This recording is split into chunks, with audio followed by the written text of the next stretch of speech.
Welcome to Analyst Talk with Jason Elder. It's like coffee with an analyst, or it could be whiskey with an analyst reading a spreadsheet, linking crime events, identifying a series, and getting the latest scoop on association news and training. So please don't beat that analyst and join us as we define the law enforcement analysis profession one episode at a time. Thank you for joining me. I hope many aspects of your life are progressing. My name is Jason Elder, and today our guest has 10 years of police department experience with 0 years of law enforcement analysis experience, but he plays one at work. He is currently the Learning and Research Consultant for Cambridge Centre for Evidence-Based Policing in the UK. He also spent time as the problem-solving tactical advisor to both Warwickshire Police and Surrey Police Department. He holds a Master's of Science in Forensic Psychology from the University of Kent. Here to talk about, among other things, of course, problem solving. Please welcome Matt Sessions. Matt, how are we doing? Excellent. Thanks for having me here today, Jason. And how is the UK these days? It's pretty good. It's pretty, I suppose, it depends how you look at it, turbulent. I mean, politics, I suppose we shouldn't maybe get onto that already. Politics in the UK, maybe politics in America, both turbulent times, I'd say. All right. Well, hey, you ask that question, you never know what answer you get. We could be just like old men and talk about the weather. But yeah, you can always talk about politics, and it's always a turbulent topic. Definitely. And it's funny you should say that about the weather, because just a few hours ago, my own father sent me a text saying, I've got a weather warning for your area. I live nowhere near him, and he has weather warnings on his app for my area just so he can update me to talk about the weather. So I think he'd love to be joining in that conversation. And it's funny how that becomes a topic of conversation as you get older.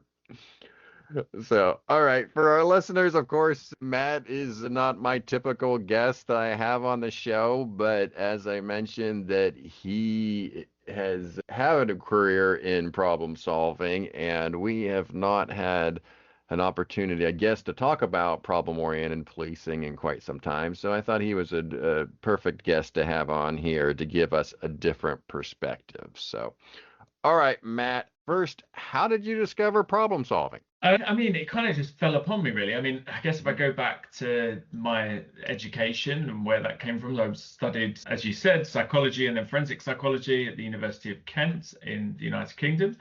After that, I was kind of looking around, what will I do next? Do I do the doctorate or a PhD? Do I just continue being the forever student? At that point, I was kind of thinking, okay, do you know what? I want to just start working somewhere. And because I'd studied forensic psychology and my interest around that, I guess I was kind of naturally drawn to whether it's working in a prison or a secure unit or within some form of criminal justice.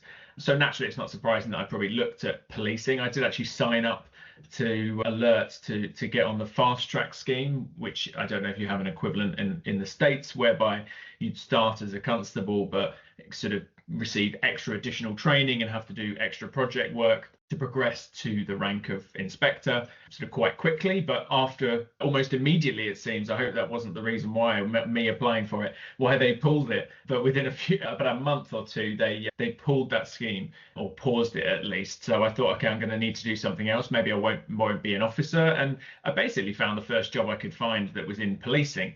It was working in Intel as a processor. I didn't really know what any of that meant. I didn't know the world of policing at all. I started in that and I did that for a year and I really struggled. And that's probably the closest role I'd have to a lot of your listeners, I guess, working in Intel as a processor. The reason I really struggled with it was because I was just processing information. You receive a call, someone smells drugs next door, some other piece of intel, you sanitize it, you put it on the system, data input, data entry, you share it with the right people to make sure the right people get it, and then you move on to the next one and you go home at the end of the day, and guess what? You're coming back in the next day and there's a whole load of more data to process. And I think I really struggled with that because you couldn't really put your own spin on it. You couldn't do much with it. There weren't many opportunities to develop. So I kind of tried to take on some extracurricular projects. I think I remember I was doing one project supporting someone with their masters, actually, around domestic abuse and restorative justice. That involved me calling up suspects and offenders of domestic abuse and asking them questions around restorative justice. So that was quite eye-opening. I think for someone sort of full-time student up until this point, coming in and then trying to sort of expand my learning and knowledge a little bit and having to call up offenders, having just sat in a backroom office job, effectively processing data. So doing that kind of thing started to open me up to different opportunities. And then I moved on to a safeguarding role. I thought it was going to be a lot more exciting. I thought that I was going to be triaging with multi-agencies all around, and we'd be making decisions about risk and what we would do around vulnerable adults and children that police were coming into contact with, and working with statutory agencies in the UK, so your children's services, adult social care, people that work in mental health. I thought it was going to be this exciting job, and it turned out that I scratched a little bit beneath the surface, and it was exactly the same job that I'd just come from. Instead of processing intel reports, so someone saying there's some smell of drugs next door, I was processing child and adult vulnerability reports. So the officers would come into contact with the child, they would submit the report, it would explain what happened, I would add a bit extra to it, do a little bit of research on the system to add some extra clarity, share it with the relevant partner agency, and never hear about it again. And I, again, really struggled with that, because I was back in that same situation about not being able to add much value, or the value that I was adding, I didn't feel like it was hugely contributing or making a difference. So again, what did I do? I started looking around for other things to do, other opportunities within my role, and to sort of do project work and develop how we do things and make it better. And one thing that I'd noticed, which is really the prelude, if you like, to me getting into problem solving, was that consistently when we would complete these referrals, I would see that other referrals had been generated but hadn't come via our team. And our team was this central team, if you like, that all of these referrals should come through. And we would then have the responsibility of sharing them with the right agencies. But I would see that lots of them that would come in hadn't been shared. And to a lot of the department, if I'm being honest, it was a sort of, well, that's not part of our job to question that or to ask why that happens. It just happens. Sometimes they don't come to us, and I can leave that where it is, because my job is to go through these reports that I get given at the start of the day. I get through them and I start again the next day. But to me, I found that incredibly infuriating. And when you would read through them and then subsequently share them, you would sometimes find so much risk and concerning things. Like, for example, let's say an officer goes out and there's a child who's self-harming and has been suicidal, and naturally we complete a referral as police officers to make sure that other agencies who have a responsibility get that information and can act and safeguard that child. Well, what if that referral got lost in the system? Obviously, the sort of negatives of that, the worst case scenario, are pretty dire, and there are many that will fall through the cracks and won't get picked up on until something really significant happens. So that really didn't sit very well with me. So I would regularly pick up on these, to the point that I said to my a department lead, we really ought to do something about this. Do you mind if I have some extra time to, one day a week or something to look through these and work out the extent to which this is actually a problem? That was kind of a phrase that we would use in the UK. I don't know if it would translate poo-pooed. It sounds very English, doesn't it? It sounds so English. It was poo-pooed. It was put down as the reason was that we have enough work already. Why do we want to give us more work? So a little bit of time went by, and I asked again, except this time I didn't ask the same person. I asked my immediate line manager, and my immediate line manager was someone who was very blue, very analytically minded, very logical thinker, who said, well, lay it out for me. What's the kind of case for this? And when I did that, he said, that makes complete sense that we should do that. Okay, why don't you just spend X amount of time over the next month doing this, and then we'll take it together to the bosses, and I'll kind of back you on it. So I did this work, and I found that 9% of every single one of those referrals that was completed that should have come to us never came to us. So that's almost 1 in 10 of these potentially really risky piece of information never coming to us. So as a result of that, we raised it up, the flag pole, if you like. I then put recommendations in place, how we might change that to eradicate that issue and stop it from happening, to protect people. That got implemented. We checked to make sure that it was having the right effect. There was also a safety net just in case things slipped through. And at the end of it, I basically hadn't realized that I'd sort of been problem solving. And I only realized that I'd been problem solving when I found out what problem solving was, which is when I applied for a problem solving tactical advisor role, thinking that job title sounds pretty cool. And when I gave them that as an example in my interview, they said to me, "You're a problem solver, you just don't realize it yet," which I thought that sounds like pretty good feedback to get on the interview, seeing as the job title is problem solving tactical advisor, but I still don't exactly know or understand or appreciate what exactly they're saying. It's probably only now in retrospect that I realize I really was doing it not as well undoubtedly as I maybe think I could do it now with a bit more experience. I was probably just playing at it, but that kind of led me to the world of problem solving. Yeah. So, well, it fits the theme, right?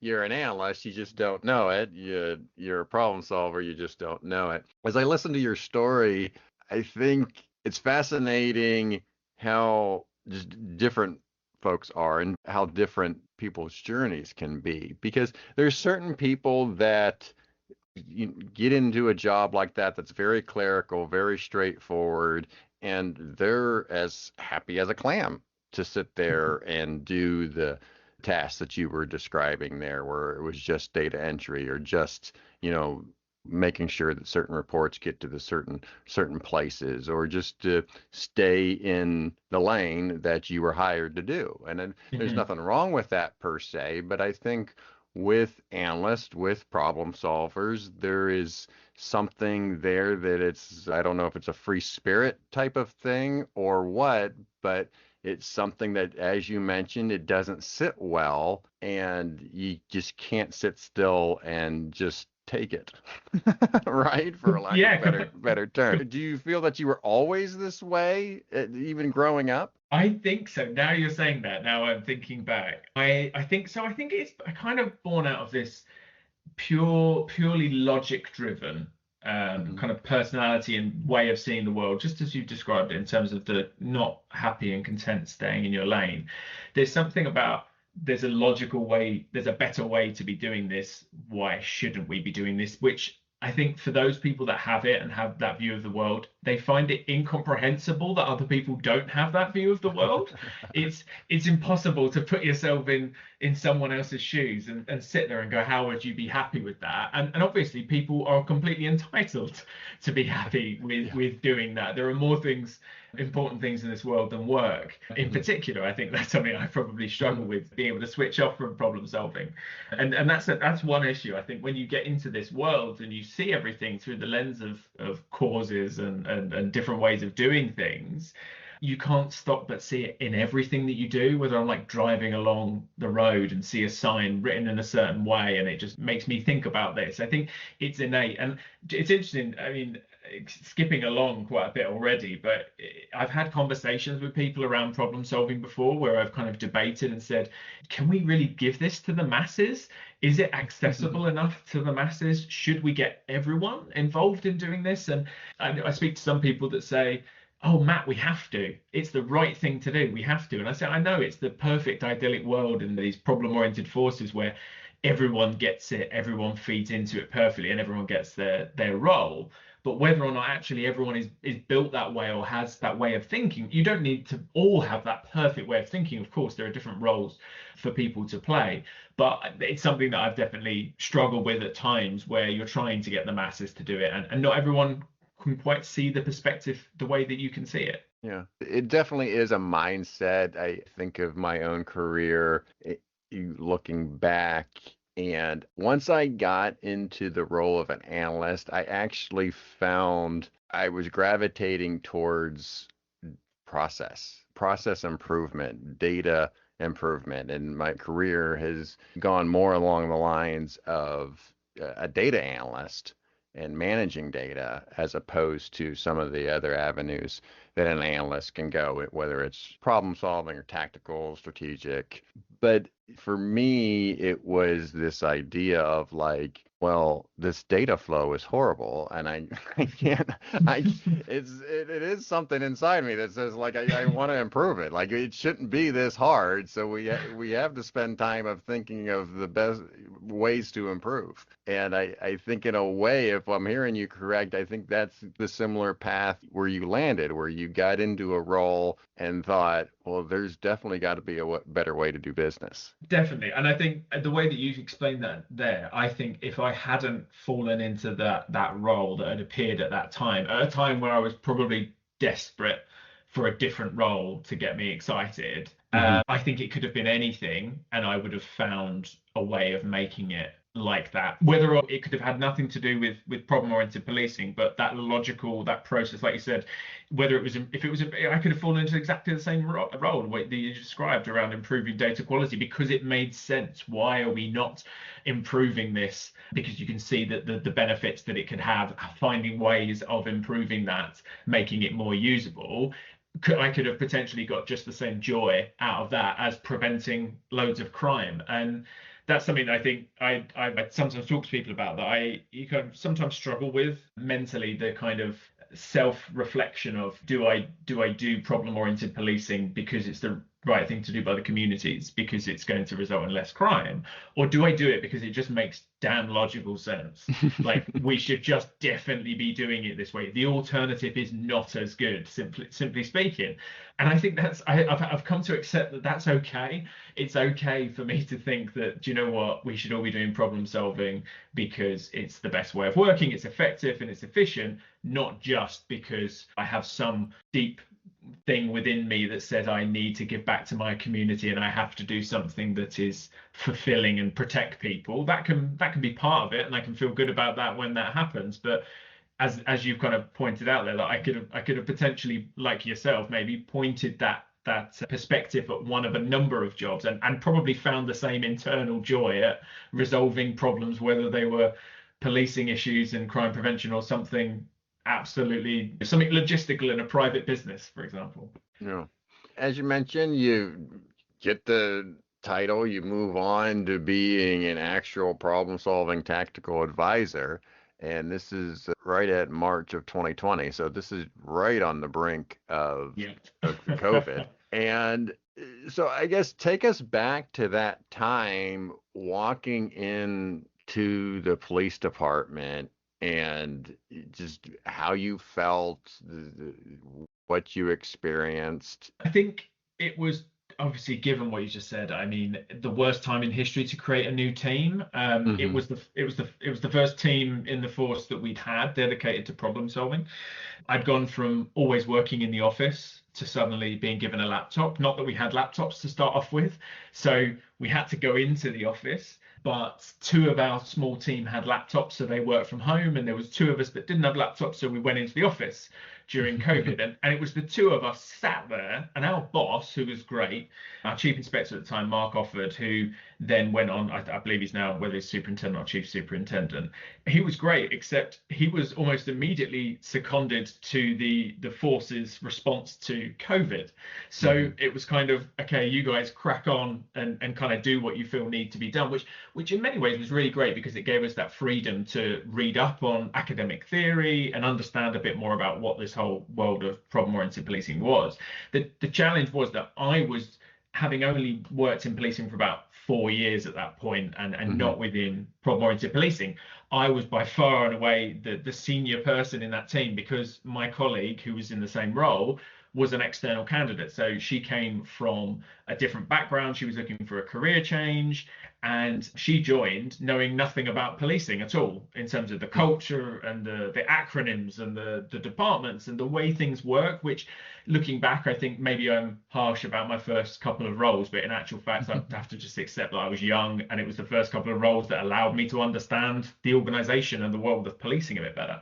But that meant I had a, figuratively speaking, more senior role, or there was a bit of responsibility there. But to be honest, I didn't really feel like it, because I didn't know anything about this world. So we kind of just jumbled it together, put together what we kind of thought made sense. And I would say one of the hardest things about that was that this world of problem-oriented policing and problem solving can be incredibly isolating for people that are working in it. I mean, I can't speak for all the various departments in America, but with 43 forces in the UK, in England and Wales specifically, you've got so many different ways of working. That's just 43. I mean, I don't want to know how many departments there are in America in comparison. But in many of these forces, there are no problem-solving roles, right? In some of them, it's an attachment onto someone's, like a bolt-on, you're a champion of problem-solving, you're this, you're that. And for some, we have tactical advisors. Now, for us, there wasn't any blueprint. There was no team before. We had to kind of make it up as we went along, which was really challenging when trying to deliver training and having to do talk people through the process and explain what they ought to do, because I'll be honest, like anyone who's a few months into the job, we didn't really know what it involved. And I mean, I'm sure if I watch myself back now giving those training inputs and giving advice to people, I would die, and I would just die of cringe, even like turn of phrases and think, oh God, Matt, why are you wording it like that? That's the wrong way, or that's not a good idea. I think, do you know what? If I'm going to be honest, and I'm going to admit, because it's one of the things I talk about most often during training now, I think right there in my first training session, I definitely told people, don't worry about assessment, the last stage of problem solving. That's at the end. We'll deal with that when we get to it. And now that is just like one of the red flag. Don't you dare say that. You need to start thinking about it really early on. But we didn't have anyone to learn from particularly. We were really beneficial that a couple of academics who were massive and still are massive in that world, Aidan Sidebottom and Karen Bullock, both gave us both time right early on just to have a chat about things and kind of let us know the sort of just the basics about what this world was all about. It probably wasn't until I actually did my first effort, if you like, and only to this point effort in actually owning a problem, that I really kind of started to understand a lot more about the challenges and the benefits, and really get to experience what it was like and be able to then train people in what it's actually like. Yeah, I think a lot of what I've heard from other departments, I don't know the exact, I'm going to butcher the exact saying, but it's you're building the car while it's moving, right? And Yeah. I think one of the problems that I think happens is you have this new unit or this new project, and it's like, oh, we have to produce something as quickly as possible instead of sitting back and actually strategically planning and building the unit or the project to make sure that every piece is well thought out, instead of just doing something as quickly as possible or just being reactive, like play whack-a-mole on some issue, trying to throw as many problem solving techniques at it as you can. Yeah, I mean that analogy will resonate with anyone in the world of problem-oriented policing, in terms of thinking about reacting to problems and just throwing a scattergun of interventions at something. I think at the time, I think I probably wasn't experienced enough to, and I wasn't being paid, or that wasn't in my job description, if you like, to take a step back and think more strategically about it. And our strategic leader, who was great, as I said, was immediately seconded to another department to deal with COVID. So we didn't have, we probably, to be fair to us, had the luxury of time to be able to do that in our defense, because it was a new team. There wasn't anyone hounding us because everyone was so busy with COVID and everything going on with that.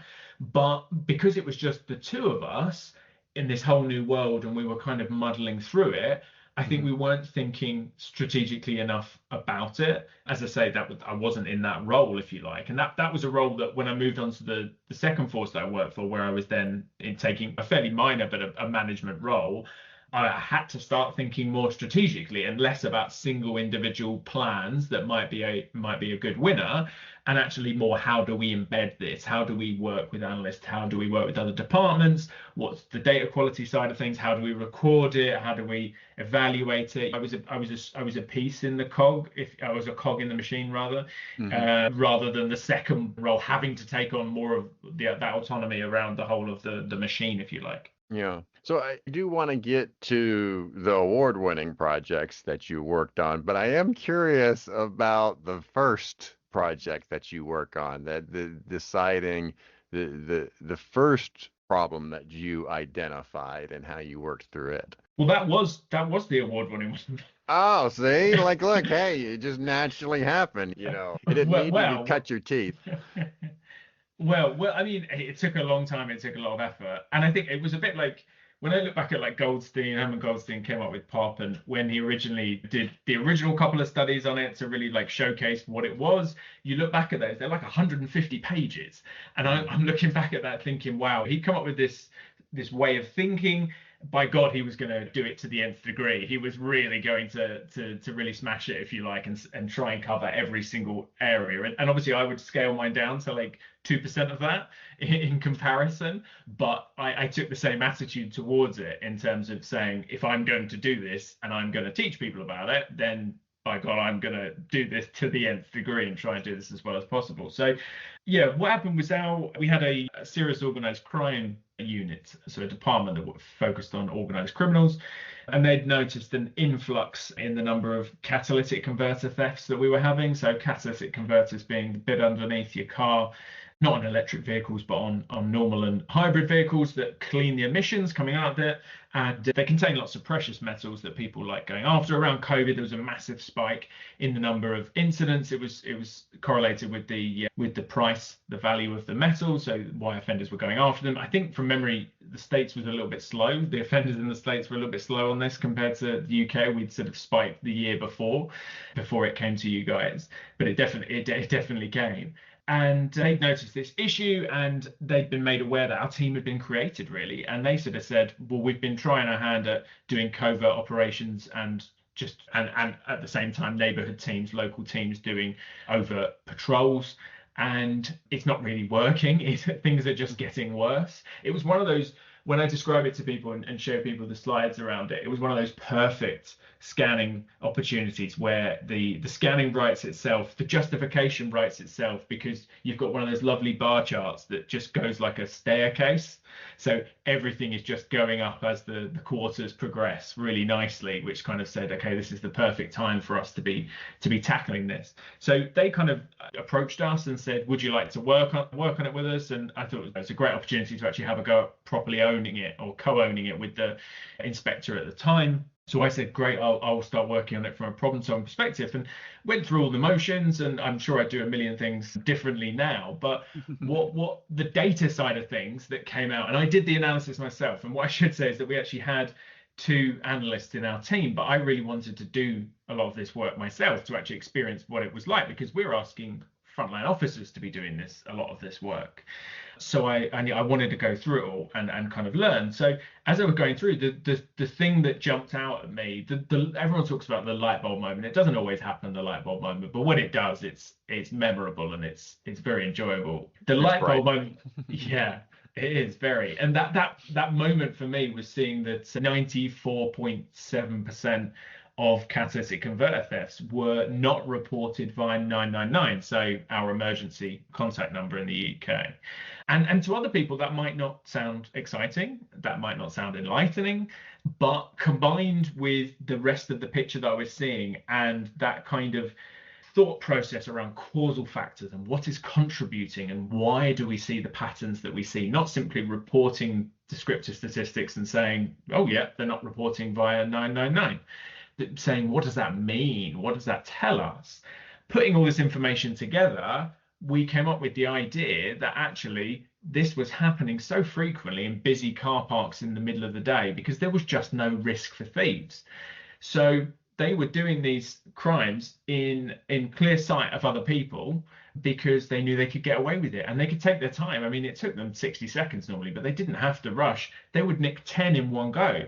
Sometimes they would just go from car to car. So I always sort of say, if you put your elbow through a car window, back in the day, I don't know if that happens much anymore, to be honest, what with windows these days, but everyone turns around, everyone looks, someone calls police, security are coming over, there's a commotion, you need to get out of there quickly.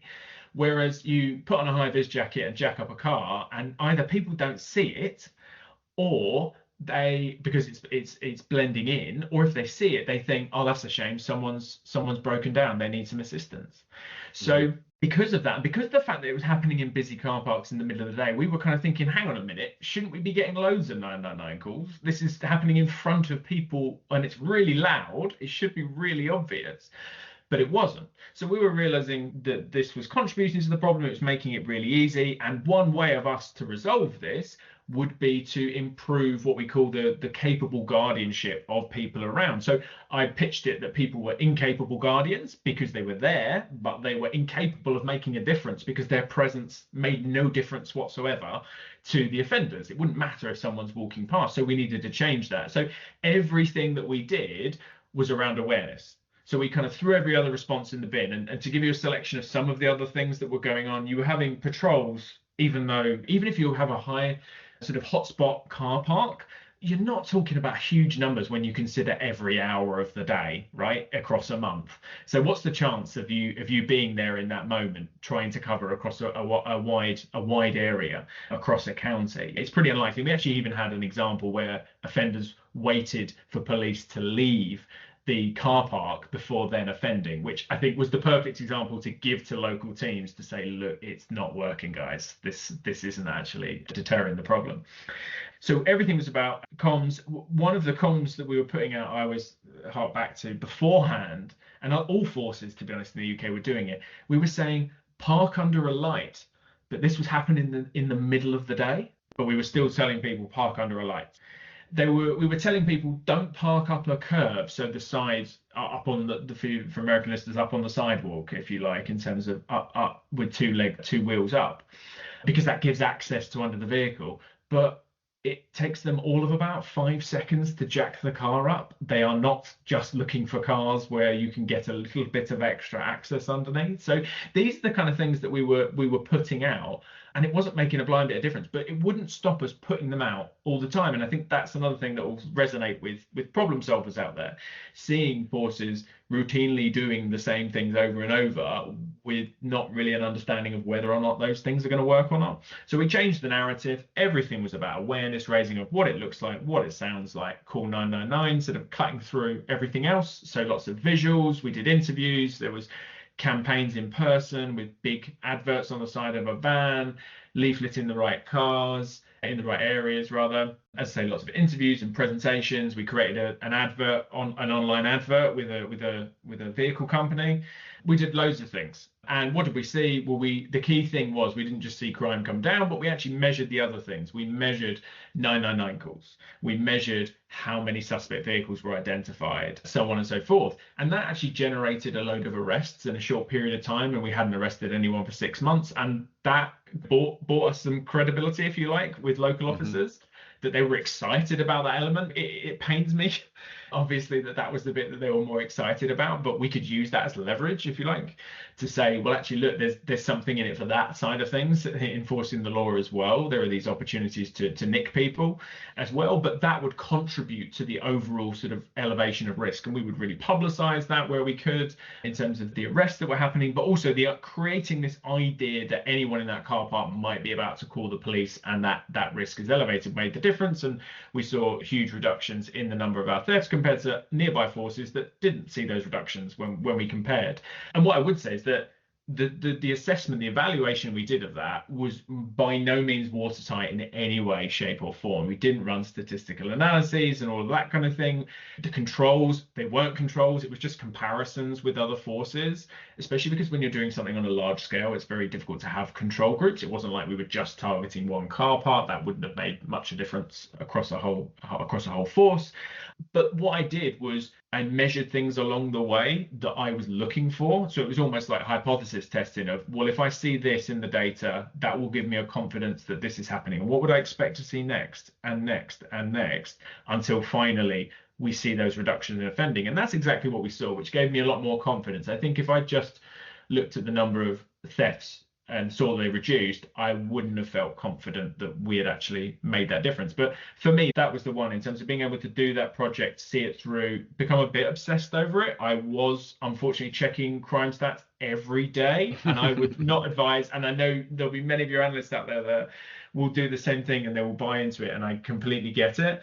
But try not to, because it just takes over your life. I mean, it does make it feel, when you have another day without one on there, you feel more confident, and then you see there's a spate of them, 3 or 4 the next day, and it's heart-wrenching. But no, that was the thing that kind of kicked everything off. So why weren't the victims calling 999? Because they didn't know what it looked like. So they had no clue that this was a crime. But I'm talking about the people that owned the vehicles. When the people that came back to their car in the parking lot started their car and their car wouldn't run, they realized that the vehicle had been tampered and the catalytic converter was stolen. why did they not then call police and report the theft? Well, you had a mix, right? So you had some that didn't realize a crime had occurred, and I would put that in the majority actually. They would call their breakdown service company and say, my car's making a funny noise, you need to have someone sent out. They would explain it and they said, you've been a victim of crime, and they would go, what?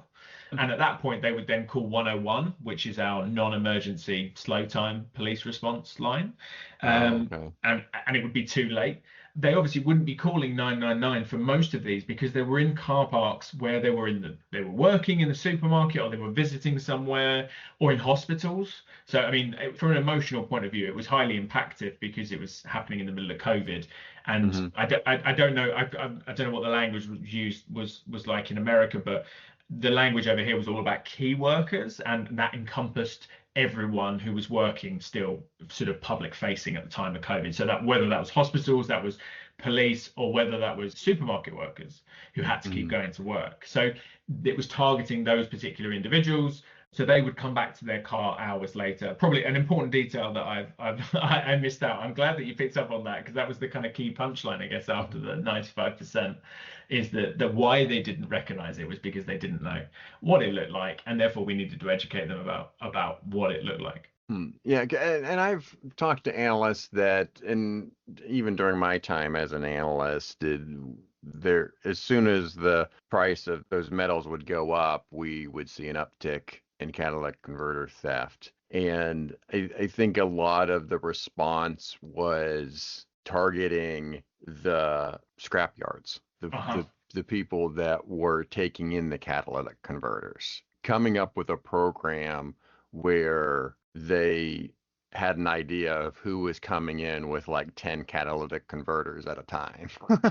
Like being able to document, like, who is this person, and allowing them to have cameras and allow them to go back and say, okay, yeah, this person came in with like 10 different catalytic converters on this day. And that was able to curb a lot of the problem, because then they would have inventory and not any real ability to get rid of the inventory. And that what you touched on there is the perfect explanation for why problem solving is problem solving and why it's the right thing. Because for us, that wasn't an option, because at the start of this work, we did all of the checks on the scrap yards and couldn't find anything. And that doesn't mean to say that some weren't a problem. Don't get me wrong completely. But what the intel was pointing us towards was organized criminals coming from much further afield across the country. That was the consistent thing we were thinking. And I remember during COVID being sat in my bedroom with a laptop thinking, how on earth am I going to be able to influence their behavior when they're getting all of these and then driving for 2 hours, 3 hours, 4 hours in a different direction into a completely another jurisdiction? People were shipping them out of the country in ports. And again, we didn't have any ports in our force. So I was thinking again, what is actually within my locus of control? What do I have actual opportunity to influence here? Do I put all my eggs in the let's try and legislate change through the governments and say they need to do recording of scrap yards, etc., in a different way? Do I need to work with other agencies at ports to try and influence it? And do I think that would make a meaningful difference to the people in my county that I'm responsible for tackling it? No, I don't think it would have made very much difference at all. And the beauty again was added that when we went to the Goldstein Awards as a finalist with this project, someone came up to me after the project and they said, after the presentation, and they said, oh, that was great, thanks for doing that. He said, we did something completely different. They said, we had a local problem whereby offenders were stealing the grinders, the angle grinders from shops, and then committing the catalytic converter thefts. So they said, well, what we did was worked with the shops that were selling the angle grinders to put them in certain places and put target hardening measures around them to make them harder for them to steal. And I thought, that is just perfect. I love the fact that you've done that and you've told me that, because that is what this is all about. That is saying, what is your specific problem that you are seeing? If you are working in an area where there's a port and you think 90% of them are being shipped out via the port, and that's the main reason they're doing them in that area, then you bloody well target the port. If you've got this angle grinder problem like they're describing, and that is accessible to you to be able to influence the MO of the offense from even before they've committed the offense, how they get the tool, and you can influence that, then you go and do that. That just wasn't the position that we were in, which is why we went down the route that we went down, because that was something that was in our reach that we could actually influence. Yeah. Well, it comes down to the understanding the complete process. And that's when you get into the data and start understanding the parts of the process that aren't in the data. So just as you mentioned there, that, okay, how are they stealing this? Okay, what tools are they using? Where are they getting the tools? Okay, or what are they doing with it once they have the catalytic converter? That's not going to show up on any really police report, but that's something where you have to understand the different parts to the timeline, the process from beginning to end, and be able to target that point in the process. What's the biggest bang for your buck, so to speak, right? In terms of that, to disrupt that. And then there's probably terms for all this that I'm not using, but that's just kind of where my head is going. It's like it's like a domino effect. Where can you take one of the dominoes out so that they don't knock the rest of them over in terms of where is their opportunity? And I think that's why one of the most common things, actually, just kind of on that theme, is that, and thinking about opportunity, one of the most common issues, I say, it's not an issue as such. I made the mistake for many years until I clocked the difference about root causes versus underlying causes. So everyone always talks about root causes, right? It sounds right. Why wouldn't we go after the root causes? It sounds wrong to say anything else. That's more meaningful, isn't it, to go after the root cause of the problem? Why wouldn't you go after the root cause of the problem? But in the context of POP, really, we are talking about underlying causes, not root causes, because the root causes of problems are inevitably things like poverty, things hundreds of years in the making, sometimes generational factors, things that are going to cost millions or billions of pounds and dollars to try and change, that are not within our degree to control or opportunity to change. So what we're after are the things that contribute to the problem that we can actually make a meaningful change of tomorrow. So, for example, we can, like that example, take away their access to the angle grinders. That doesn't change the value of the catalytic converter. It doesn't change the vulnerability of it, the fact that they will continue to be added to cars, the fact that people will continue to be able to sell them on, the fact that people continue to be drawn into life of crime. Otherwise,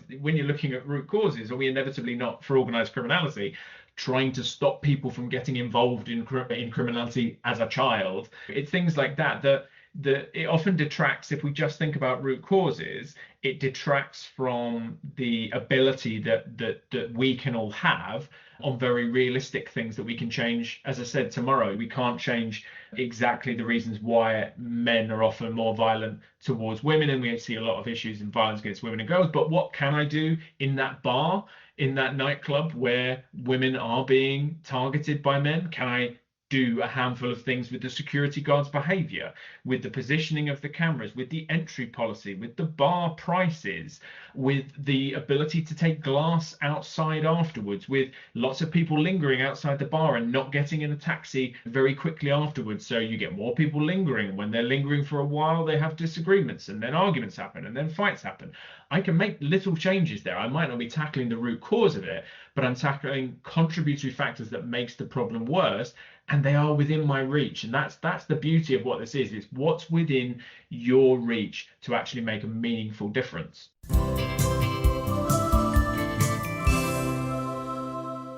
Hi, this is Steve French, and I have a little phrase for you to remember. A phrase that stuck with me throughout my time as an analyst is a quote from Sherlock Holmes. When you've eliminated the impossible, whatever remains, however improbable, must be the truth. What's going on, analysts? My name is Manny San Pedro. I'm the technology director for the IACA. And here is my public service announcement for analysts. Don't become overly reliant on Excel. Use it to analyze and break down your data, It's a fantastic tool. Fantastic. And it's free as part of the Microsoft Office offering, but don't use it as a database. Use a database as a database, connect to the database with Excel, and then use it for your pivoting, for all your slicing and dicing, even developing your dashboard. But again, don't use Excel for everything because it may not be the best tool for you. Hi, I'm Svetlana Gubin, business analyst from Oakland Police Department, and my advice, don't afraid to discover something new. Just try, do some small steps, find the people who can support you, and it will help you in regular life, in your future job, and you will be surprised how more doors will open to you.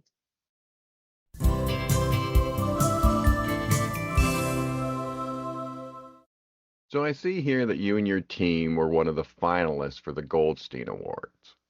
And you also won the Neighbourhood Tilley Award, which is named after Nick Tilley. And for those that don't know, Nick Tilley is essentially the Herman Goldstein of the UK.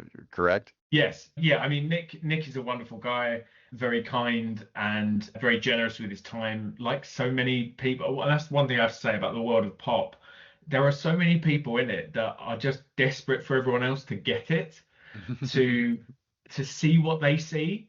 And I think I didn't see it to start off with. It takes time, obviously, but there's a moment where you start to see, oh, okay, I get the perspective of this. I get why these people are so crazy about this topic, that they want everyone else to do it. And that's the truth, really, is that there are so many people out there like Nick, and I mentioned Aidan and Karen earlier, John Eck, Julie Wartell, who I know has been a guest on this podcast. There are so many people out there that are willing to give up their time to talk, just to chat about it and say, you know, what are you struggling with at the moment, and give you a different perspective. And I think for me, over the course of the last 6 years or so, working in specifically within pop, that's just been invaluable, because quite often it's quite an isolating time when you're sat there on your own and you're kind of questioning these things again with logic, because you're looking at it thinking, surely this doesn't make sense. Why we're doing it like this? Am I the only one thinking this? But often you don't have anyone else to turn to in your organization who is looking at it through the same lens. So many people in that world that I owe a lot to, even in this kind of short time, relatively short time. It doesn't feel like it for me. It feels like it's taken over my life for the last 6 years, and it probably will continue to. But a big kudos to all of the people within this field that continue to drive it.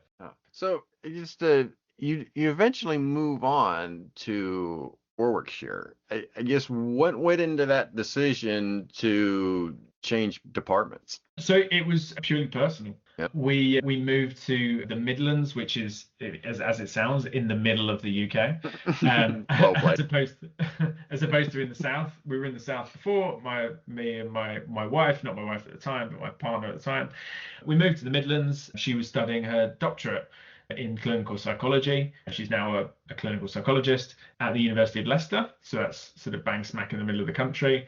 And that's why we moved there. And I was kind of just looking around. I was still working for Surrey remotely at that time, and I was looking around for similar jobs and thinking, I'm not going to luck out twice and be able to continue this career because it's such a niche field of policing. What am I going to have to do otherwise? And I saw the problem-solving tactical advisor, but actually team manager for the problem-solving team appear for Warwickshire, which was the base was 15 minutes from my home address. And it got even stranger when I emailed them and asked, could I speak to someone about this? And they said, oh yeah, here's the chief inspector that's in charge. And I emailed this person and I said, oh, this is where I live. And he said, are you joking? I live there as well. And it turned out if I'd cut down the trees in the back of my garden and the back of his garden, I could have seen the back of his house. Nice. So it was kind of just a match made in heaven. You couldn't make it up, really, to be able to continue working in problem solving, but move up to the next role, if you like, in terms of managing that team, but also be located close to home. I mean, if I may not be a believer, but that might have been the moment someone was looking down. Yeah. So as you mentioned, getting into that supervisory role, now you are more strategic in your thought process for problem solving. So talk to us a little bit about some of the things that you implemented and that you achieved in this role. So I think the main difference really was that perspective, like I said earlier, around not looking for the single individual plan, like I was kind of doing before, and just thinking about what I was doing there and then. It was thinking more about how do we progress this so in 2-3 years' time, there is more of a structure, it's happening more readily, people are starting plans freely and working on this. So that was my goal, really. So it was much more around the kind of recording processes, the coordination of the efforts, evaluating plans, making sure that they were, and when I say plans, I mean problem-oriented policing plans, problem-solving plans, whatever you want to call them, following the Czar model, making sure they were visible, making sure that leaders were aware of where the plans were and the progress of those plans. I think I always say that the most meaningful single one thing that I did in that time was create a RAG. Do you have RAG in America? Give me more information. Red, amber, green.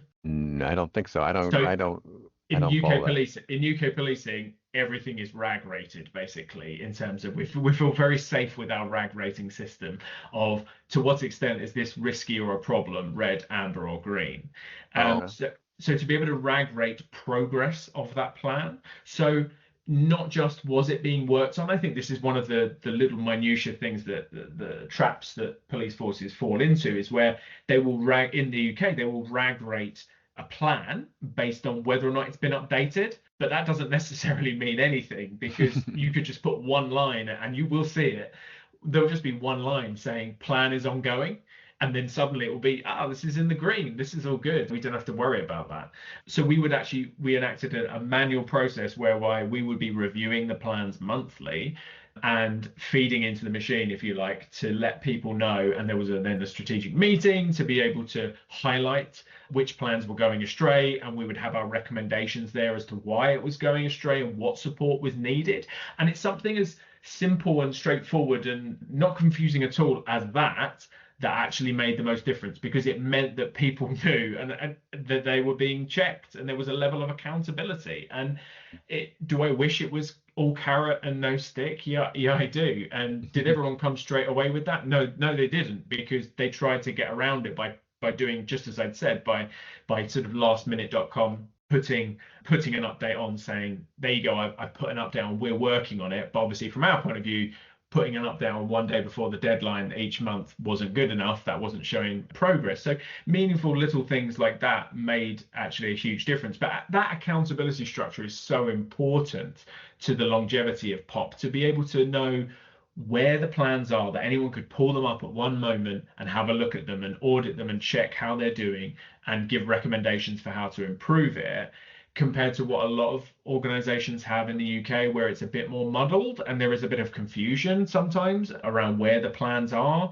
or which is the latest template, things like that. You'll go into some forces, and this is me generalizing, obviously, because there are some forces that are much better at it, but you'll go into some forces and you'll find 6 or 7 different ways of people recording it. And that's just a minefield. If you are trying to embed this as a concept, you need a degree of consistency. You don't want them all to look exactly the same. Like, there needs to be a degree of flexibility, but it also, you need to, at the drop of a moment, be able to find where the plans are, comment on them, and be able to see sort of how they're progressing. So that kind of thing, in terms of the meeting structures around accountability, making sure the plans were visible, standardizing training, things like that. I would run a monthly webinar once a month where I would talk about a different topic, whether that was a specific problem or more things like how to create surveys, how to use Excel better, things like that would actually be meaningfully useful for people. Yeah, it's interesting, because what it sounds like now is, if we think back of when you first started, you were creating everything, and it seems like now things are established. The problem solving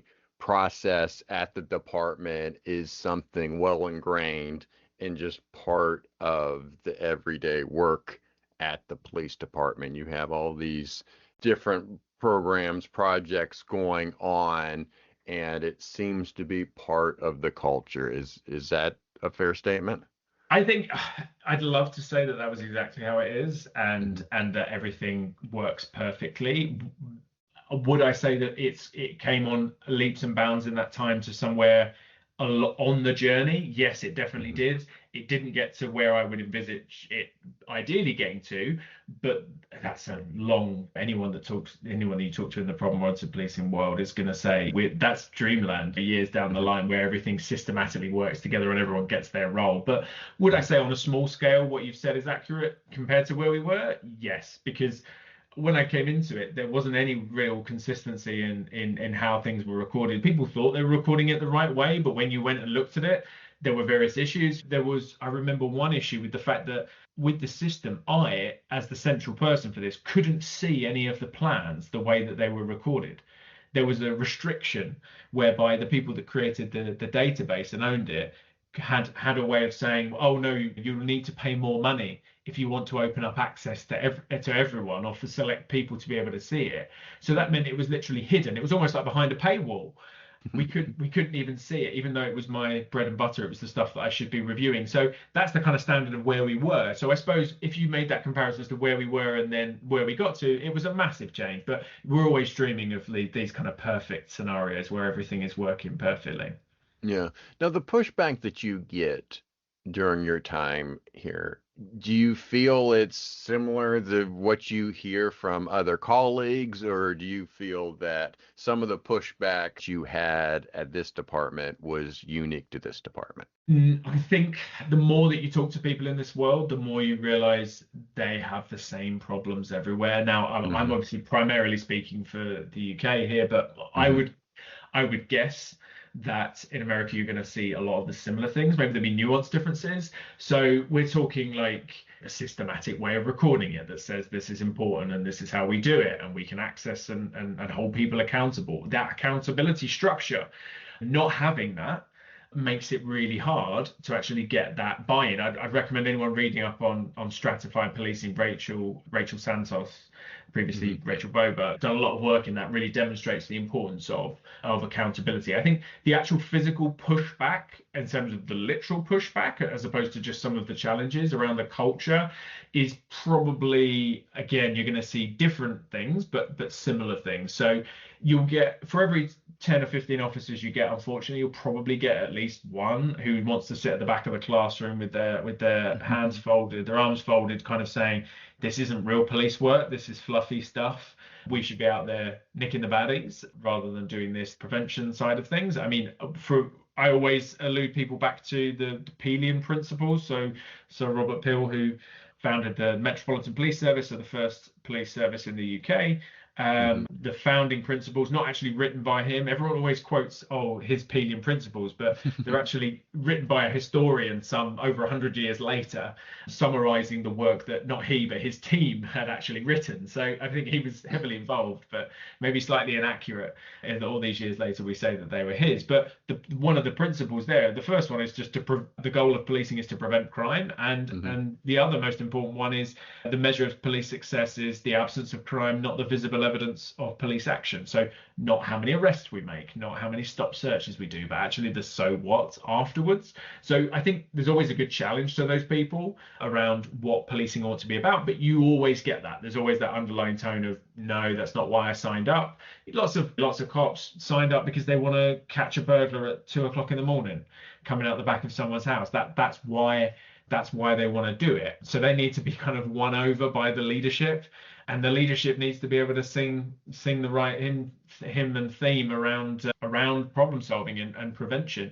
I think a lot of forces say the right things around prevention first. I think not as many forces are actually truly prevention first. I think if you were to look at training, for example, and compare how much training is put into, say, investigation standards compared to prevention, I mean, there's just no comparison. Sometimes in forces, prevention will have a morning with new officers. There'll be an occasional hour here and an hour there. Again, that's going to vary heavily depending on which force it is and who the leader is. And some leaders that have risen through the ranks that have done POP and get it and see the value in it have such amazing success in their forces.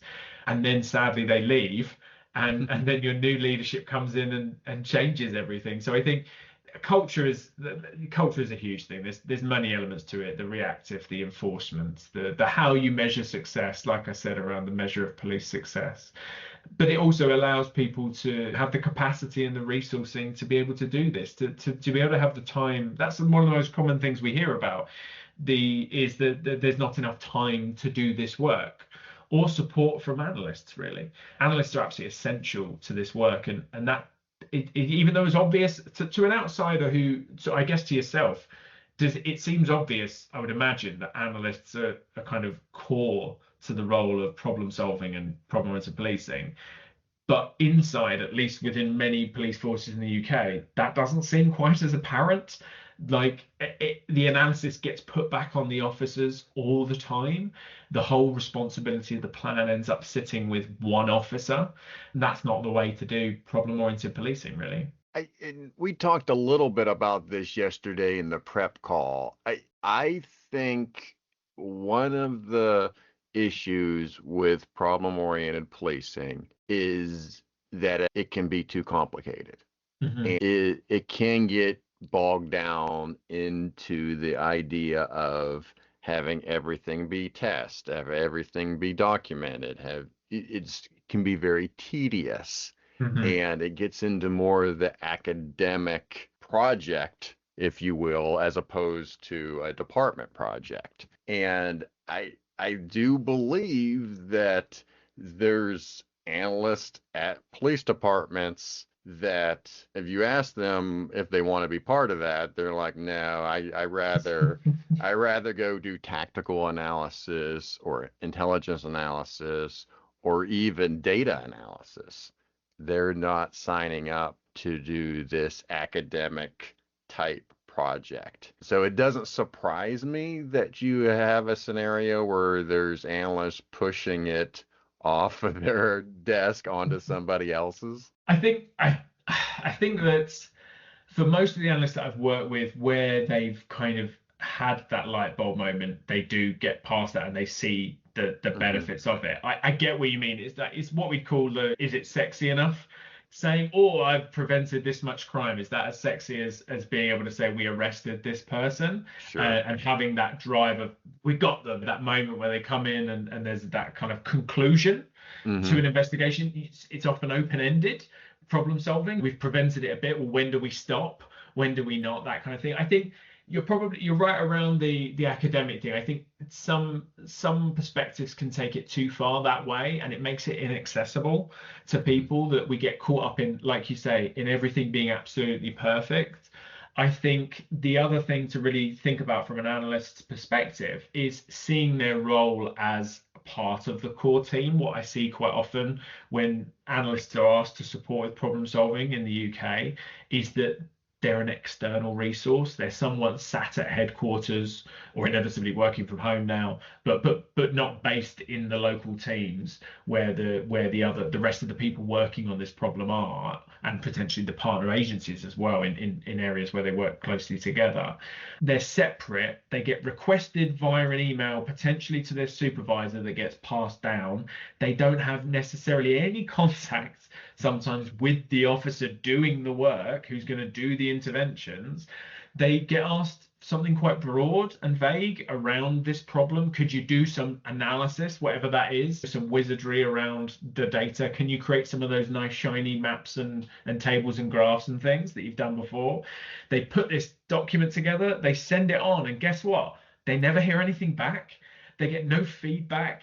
They don't know whether it was helpful or not, and then they can't improve on the future.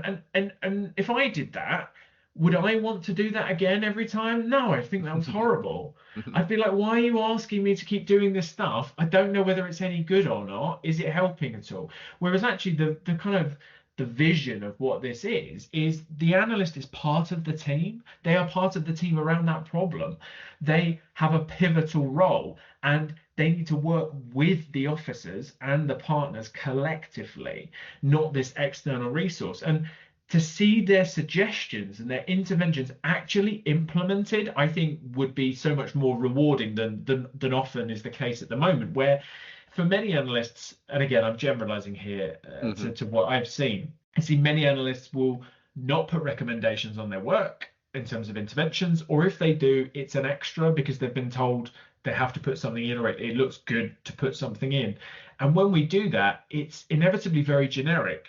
So it's sort of because it's an extra to have, because they have no confidence necessarily these things are going to be implemented, because they haven't got tangible evidence of that happening before, where they've worked that closely with the team and they've seen it implemented, their own ideas. So they chuck it on. You'll see your patrol, do some targeted patrols, do some engagement, have some multi-agency partnership meetings.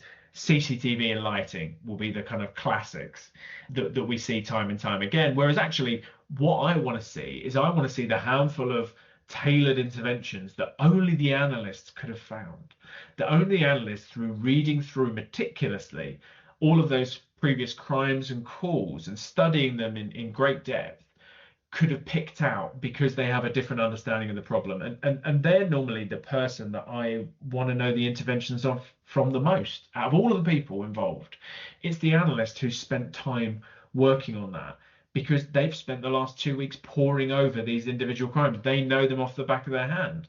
It's a classic one. Every analyst back in the day was kind of, from what I'm told, was trained in it, but it doesn't happen as readily as it should happen.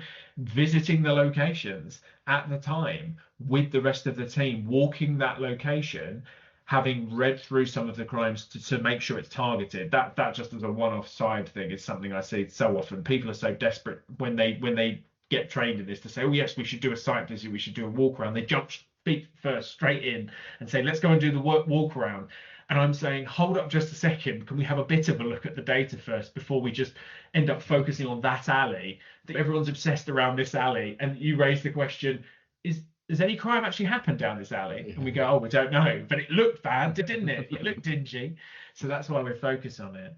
But yeah, the role that analysts can play is huge. And I think it's the experience of doing it in a good environment. I think one of the barriers and opportunities that Aidan Sidebottom and colleagues raised in their bit of work around England and Wales police forces and the barriers to POP, one of the selling points they said was that it was morale boosting for officers. And I think it definitely has the potential to be, but I think it also has the potential to be the opposite, like you've kind of described. That actually, if you continue down that path of not resourcing it, not supporting it, and just playing at it, or like in the case of the analyst, they're being requested to do something but not really feeling part of the team and not being able to see their interventions, their ideas come to life, then I think it doesn't just have a neutral effect. I think it would have a negative effect and actually reduce morale and reduce people's likelihood to want to do POP, because inevitably they'd think, well, what a load of rubbish. Yeah, well, I think too, it's the difference of asking them for input versus telling them to do it. Right? Yeah. And that's the attitude of both of those scenarios is going to be quite different. If they have the input, if they feel like they're part of the process, they are going to want to understand and have the understanding and fill it out more accurately than somebody who just was told, hey, we got this, we have to fill this out, just checking the box like you were what you were talking about before. Exactly. So, all right, well, let's finish up. As I mentioned in your intro, you recently started out at the Cambridge Center of Evidence-Based Policing, and you're at a consultant, and you are overseeing projects over several different police forces. Yeah, I think I mean I was kind of desperate for an opportunity like this, to be honest, to be able to kind of expand a bit more. I think when you work in one police force, it can feel a bit restrictive if you don't get the buy-in immediately that you want, and that can be really hard. Like we've talked about some of the barriers in the culture. So to be able to work for the Cambridge Centre for Evidence-Based Policing and work with 43 potentially different forces, as well as central policing bodies, like we have the College of Policing over here, and also like the government's Home Office, and then also international forces that we've worked with as well.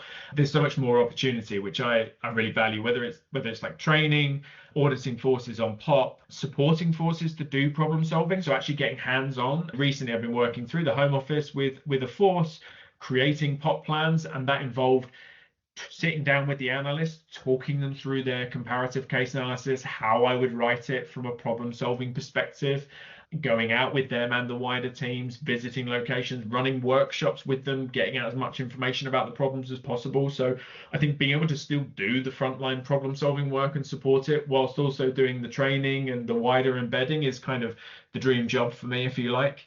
Getting to do all of those things as well with forces that really want your support, because they're the forces that are saying, we've got a little pocket of funding here. What help can you give us? We're desperate to kind of have some help, which is really rewarding, and I think leans back to that analytical point we were making around the analyst and the role and the value of the analyst, them actually being really wanted, and just as you said, bringing them in and saying, what's your perspective on this? What would you do differently? Rather than that tick box where maybe they're just asked to contribute something so that we can say, oh yes, well, we did that. So that's the kind of place I'm in at the moment. It gives me a lot of variety, which I really enjoy, and get to work with so many different forces and different problems as well. So 1 minute you work on knife crime, another one antisocial behavior and disorder in the nighttime economy, on organized crime. It's a really varied role, which I really value at the moment. So let's do a what if scenario.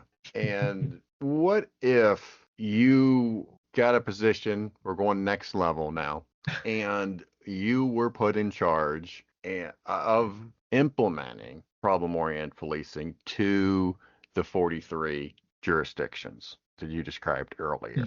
Have you thought about what are some things you would implement in that role?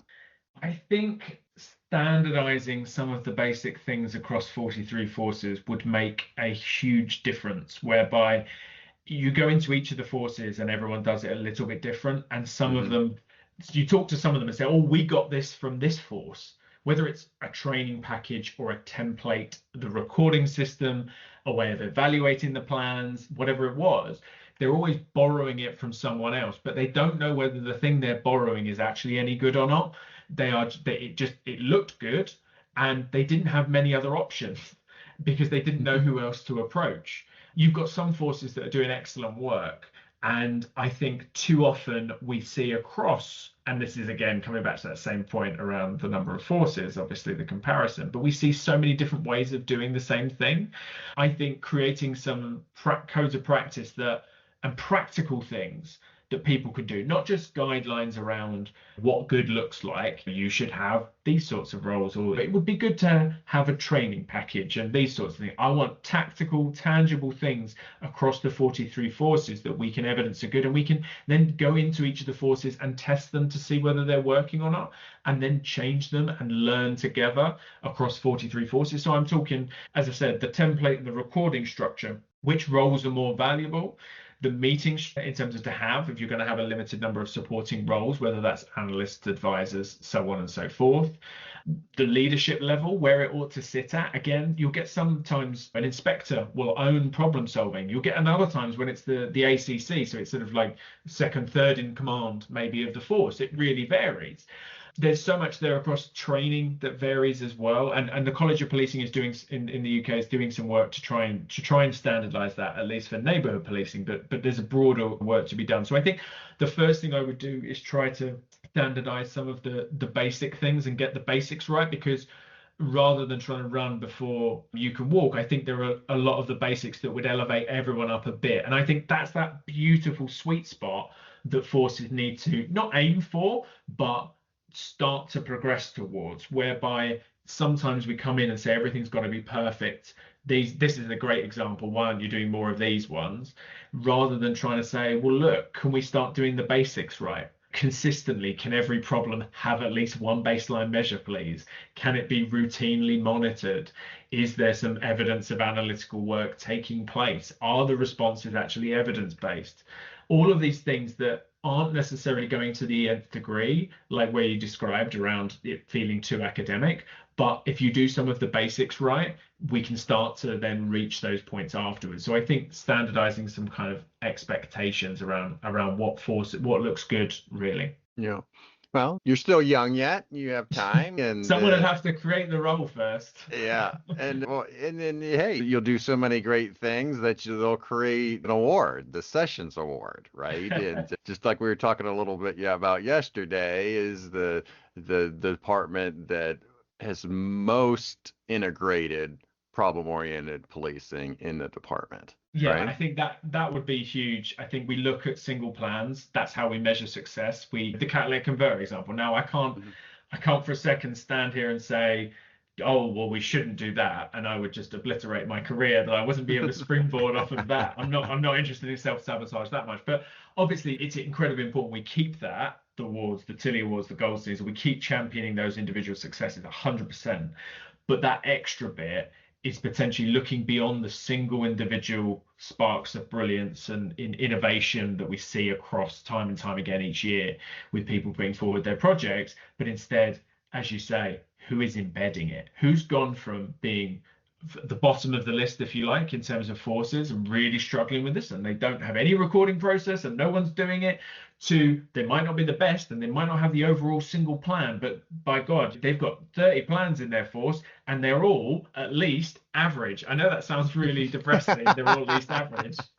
So there's a minimum standard. We've got a load that are good, and the ones that are average, guess what? They're all taking learning. They've realized where they went wrong and how they're going to improve it next time. And we start to see that improvement. The officer that owned this one did an average one to start off with, but now you can look at the next one they've done and look, it's getting better. That kind of evidence into embedding it, to changing the culture, to changing the infrastructure that enables this to happen, is worth its weight in gold, and it's worth so much more than one single plan, which, as I say, it should still be rewarded. But I think that's the goal. That's what every force should be looking for, not just those one-off plans, but systematically embedding it. Yeah, it's a good pitch. We gotta cut out that part about average. It can't be the mid award. But I don't want to say we're not aiming for that. But I can tell you, if everyone was like, all of our plans are at least 50 quality 50% and above, everyone would bite your hand off for that. As long as there's a few good ones in there, as long as we don't just accept that everyone can be 50%. So here's a more philosophical question for you. It is probably a very meaty question, but problem solving. Should it be a police department endeavor, or should it be more of a citywide endeavor? So it's not necessarily just the police department taking on this problem solving role. It is the entire city, the entire community taking on this role. I mean, it's certainly the vision of, even when it was proposed, that was kind of the vision. But I think that the turnoff that you're kind of alluding to is the fact that it's problem-oriented policing. But you see many people historically refer to it as problem-oriented partnerships. And that was one person that, as an ex-colleague, I think 6 months ago, said, why don't we call it problem-oriented partnerships? I can't get buy-in from the partners because we keep calling this policey thing. I think there's nothing to stop us completely changing it and say it's problem-oriented partnerships, because partnerships are ingrained in it and they don't work very well, the plans often, without it. Even for my catalytic converter one, obviously we were heavily police-led because of the nature of the crime. It was very crimey. It wasn't a problem that was sort of, you know what I mean? It wasn't sort of blurring the lines between all our organizations. We were clearly going to be the lead. But even in that, we still acquired data and got buy-in, and they helped with the interventions, various partners, even though it was very crime focused. Other work, some work I've done recently with the force around robberies. Basically every intervention we proposed was not owned by the police. That wasn't on purpose.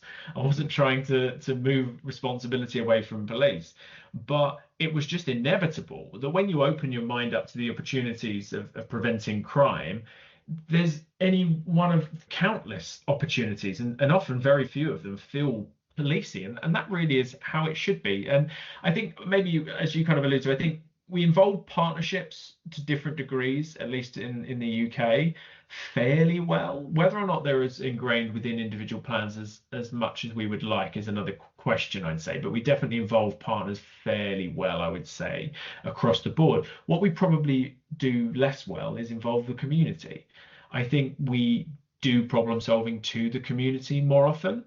Again, separate case studies will deviate from that, of course.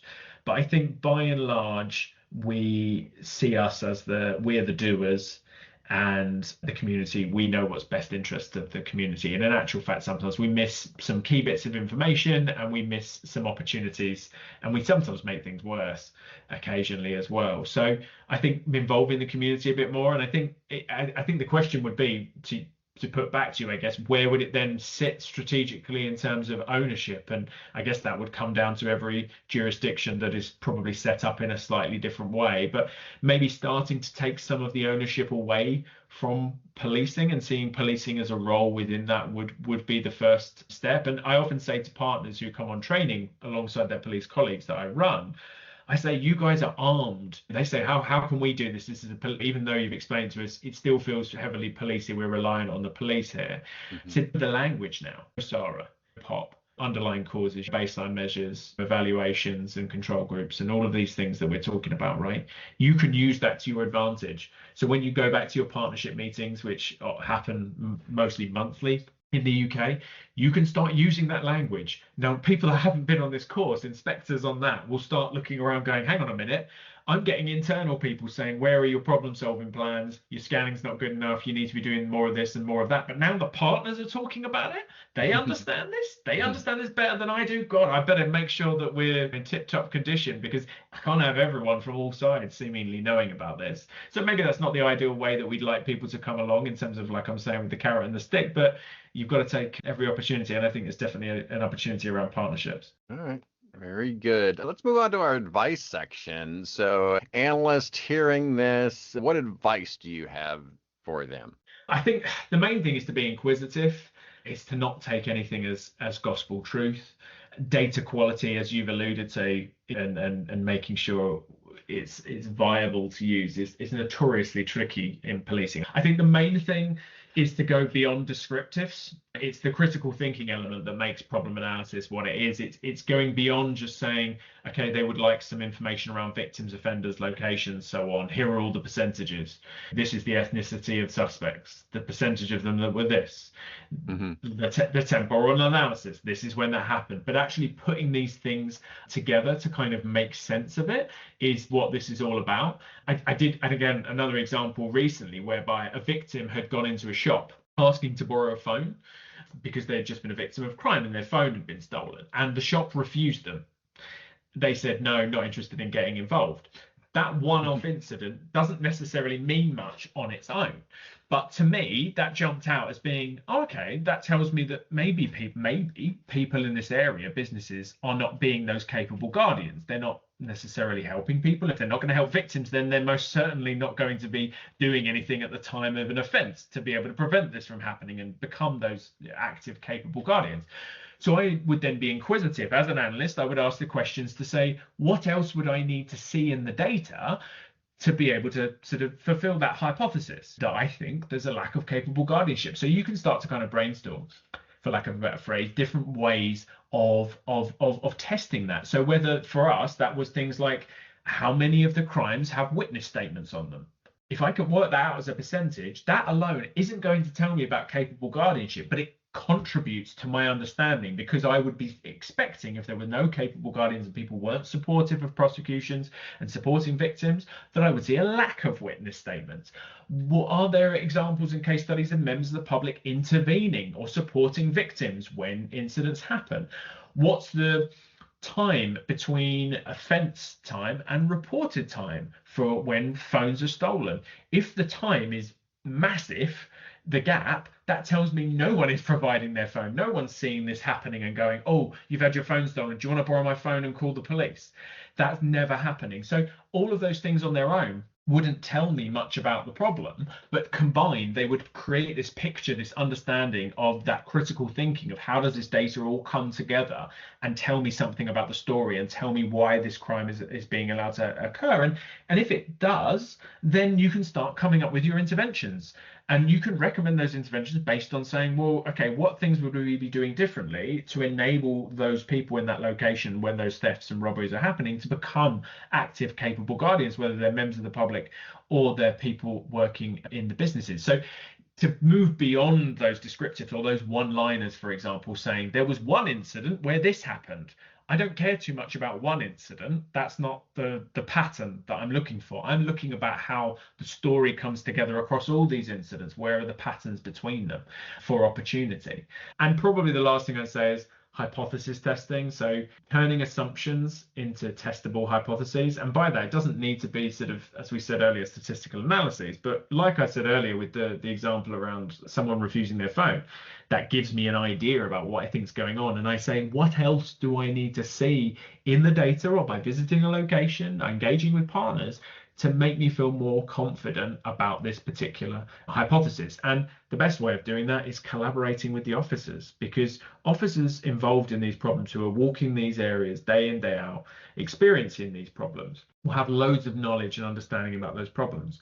But inevitably, some of those things might be assumptions because we haven't got an evidence basis for them. So I find that's a really great way to merge officers and analysts together as part of that team, to take the local understanding and perspective of the officers and turn those things into hypotheses to say, okay, we think that, and what do I as an analyst need to see in the data? How can I help for us to be confident of that? So I think that's the best way of kind of merging it together. And for the listeners, we will put links to additional information on all the topics that we talked about here today. And if you have questions for Matt, we will leave a way to contact Matt as well. All right, Matt, let's finish up with personal interests. And you enjoy cricket. Yes, and I know that might mean nothing to American listeners. It's one of the biggest sports in the world, I have you know. Yeah. Well, I mean, so is football, aka soccer, but Americans don't seem to be impressed by that much either, although it's getting better. No, but do you know what? USA actually had a team at the 2020, which is a format of cricket. So there are different types of ways we play cricket. They had a team at the last World Cup of that, and I believe they beat Pakistan, which was I think I might be corrected now by someone. I feel like they beat someone big, and it was a bit of a coup. So there's definitely something to latch onto maybe for American listeners there. Yeah. I have talked to several people that I say several. That's not accurate. I've talked to a couple people that have played it and explained it to me, and they said you just have to watch it. Yeah, someone's got to coach you through exactly what happens when, and then you get a way better understanding of the process. But I think it's the moment then that they tell you one of the best formats of the game is 5 days solid of playing that everyone normally just switches up. But that is the best bit. It's the ebb and flow. It's like watching chess. It's like the strategic maneuvers of one minute you think one team's on top, and then 3 days later they're not. Yeah. Oh man. Yeah, it goes on for days. Oh. And then who's your football team? West Ham United, so East London. My family's originally from the East End of London, so they're kind of having a terrible time of it now. So I'm not really wanting to talk about it. We're not doing so well, but we actually a couple of years ago won the first trophy ever of my lifetime. So at least we've got something to write home about. But to be honest, when we were talking yesterday about our interests and things like that we might discuss, and I was kind of just thinking, I was reminiscing of all of the things that I used to love doing before I had a 3-year-old child, really. Yeah. And if my son becomes an analyst in 20 years and it somehow digs this podcast out, I still love you. And definitely, I don't regret all of these things, trading them in, playing cricket, going to festivals and gigs, my season ticket, watching West Ham, playing in a band, things like that all feel like very distant memories now. Now it's having a 3-year-old and just thinking about problem solving all the time, which drives my life, which I definitely need. At least this is maybe a bit of a wake-up call. Having to think about what my interests are is a wake-up call to definitely create some more than just indoor cycling. Yeah, definitely. All right, Matt, it's been a pleasure talking with you today. Our last segment to the show is Words to the World, and this is where you can promote any idea that you wish. What are your words to the world? I think it's kind of slightly cliche, but I think you ask for words for the world, Jason, you're going to get something cliche. I think be curious about everything. Whether this is in the real world, if you like, outside, or the real world, the world outside of analysis, or not, be curious about everything, ask why to everything, question it, Don't take everything at face value. If something in your spreadsheet looks wrong or doesn't quite add up, don't bury your head in the sand, but go and find out. It's the only way that you'll find the accuracy and find the truth. And if you want to go further, specifically thinking about problem-oriented policing, you need analysts. You need analysts who understand problem analysis. You need to get them to realize the crucial role that they play, because without them, we're just playing at this, really. Very good. Well, I leave every guest with, you've given me just enough to talk bad about you later. Thanks very much, Jason. But I do appreciate you being on the show. Thank you so much, and you be safe. Cheers. You too. Thank you for making it to the end of another episode of Analyst Talk with Jason Elder. You can show your support by sharing this and other episodes found on our website at www.leapodcasts.com. If you have a topic you would like us to cover or have a suggestion for our next guest, please send us an email at leapodcasts@gmail.com. Till next time, analysts, keep talking.